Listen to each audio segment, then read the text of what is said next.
नमस्कार। आज के इस विश्लेषण में हम एक बेहद चौंकाने वाली और दुखद घटना की तह तक जाएंगे। हम बात कर रहे हैं भुवनेश्वर के भीमगढ़पुर इलाके की एक ऐसी हालिया घटना की जिसने पब्लिक सेफ्टी और सबसे जरूरी बात भीड़ की मानसिकता यानी मॉब डायनामिक्स पर बहुत गहरे सवाल खड़े कर दिए हैं। चलिए बिना देर किए गहराई में उतरते हैं और समझते हैं कि आखिर वहां हुआ क्या था। गुरुवार का दिन था। सड़क पर एक मामूली सी लगने वाली हिंसक झड़प शुरू होती है और देखते ही देखते ये एक जानलेवा भीड़ की हिंसा में बदल जाती है।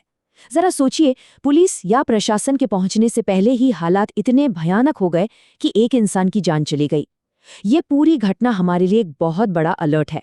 जब भीड़ खुद पुलिस और जज बन जाती है तो नतीजे कितने विनाशकारी हो सकते हैं, ये उसका एक जीता जागता उदाहरण है। और हाँ, ये हमारे कानून व्यवस्था पर से लोगों के घटते भरोसे को भी बहुत साफ तौर पर दिखाता है। भाग 1, शुरुआती घटना। एक अचानक हुआ हमला। देखिए, शुरुआती आरोपों की माने तो शुरुआत कुछ यूं हुई। दो युवकों ने कथित तौर पर दो महिलाओं को अपनी मोटरसाइकिल से टक्कर मार दी। लेकिन बात सिर्फ टक्कर पर खत्म नहीं हुई। आरोप है कि उन महिलाओं को सड़क पर घसीटा गया और उनके साथ बुरी तरह शारीरिक मारपीट की गई। वहां मौजूद स्थानीय लोगों का तो यहाँ तक कहना है कि आरोपियों ने महिलाओं को जबरन छूमने और उनका उत्पीड़न करने की भी कोशिश की और फिर वहां से भागने लगे। अब ये सारे आरोप अपने आप में बेहद गंभीर हैं, पर हाँ, हमें ये बिल्कुल नहीं भूलना चाहिए कि ये अभी सिर्फ आरोप हैं और पुलिस फिलहाल इन सभी दावों की पूरी निष्पक्षता से जांच कर रही है। भाग 2, भीड़ का बदला, तेजी से बढ़ता विवाद। अगर हम इस घटनाक्रम की टाइमलाइन को देखें तो सच कहूं तो रोंगटे खड़े हो जाते हैं कि सब कुछ कितनी तेजी से हुआ। कुछ ही मिनटों के भीतर स्थानीय लोगों ने घटनास्थल से चीख पुकार सुनी। अगले ही पल वहां एक भारी भीड़ जमा हो गई। भागने की कोशिश कर रहे उन दोनों आरोपियों को भीड़ ने बीच रास्ते में ही रोक लिया। और फिर जो हुआ वो भीड़ की मानसिकता का सबसे खतरनाक रूप था। भीड़ ने उन दोनों आदमियों पर बेरहमी से हमला कर दिया और ये सब कुछ पुलिस के वहां पहुंचने और घटनास्थल को सुरक्षित करने से पहले ही हो चुका था। ये टाइमलाइन हमें बहुत साफ शब्दों में बताती है कि जब भीड़ त्वरित न्याय या इंस्टेंट जस्टिस करने निकलती है तो पुलिस के दखल न देने पर स्थिति कितनी जल्दी बेकाबू हो सकती है। ये स्थानीय कानून व्यवस्था में विश्वास की कमी और पुलिस की बजाय भीड़ के हावी होने के भारी जोखिम को उजागर करता है। भाग 3, हताहत और चिकित्सा, घटना के बाद की स्थिति।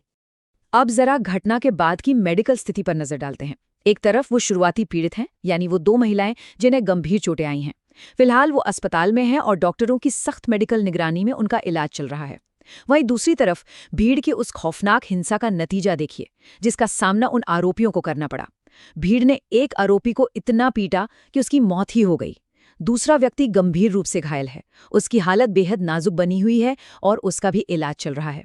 सड़क पर शुरू हुआ एक विवाद और उसके बाद अनियंत्रित भीड़ की हिंसा कैसे कई जिंदगियों को तबाह कर देती है, जिसमें एक जान भी चली गई। ये घटना उसी की एक बेहद निर्मम सच्चाई बयान करती है। भाग 4, अनसुलझे सवाल, पुलिस की जारी जांच। इस पूरी जांच के दौरान एक बड़ा ही अजीब और उलझा हुआ मोड़ सामने आया है। पुलिस ने पूछताछ के लिए दो और महिलाओं को हिरासत में लिया है, लेकिन दिलचस्प बात यह है कि इस पूरी घटना में आखिर उनका क्या रोल था और इस भयानक हमले के पीछे का असली मोटिव यानी असल वजह क्या थी, ये अभी भी पूरी तरह से अज्ञात है।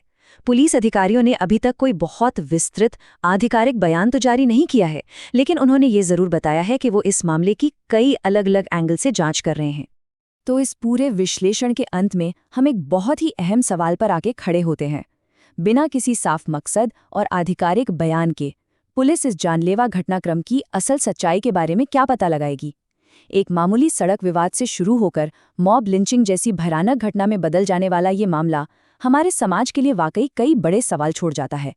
क्या ये सिर्फ एक अचानक हुआ हमला था या फिर इसके पीछे कुछ और भी है जो जांच में सामने आएगा? आज के इस विश्लेषण में हमारे साथ जुड़ने के लिए धन्यवाद। एक भीड़ का गुस्सा कैसे न्याय की जगह खुद एक जघन्य अपराध बन सकता है, यह हम सभी के लिए बहुत गहराई से सोचने का विषय है।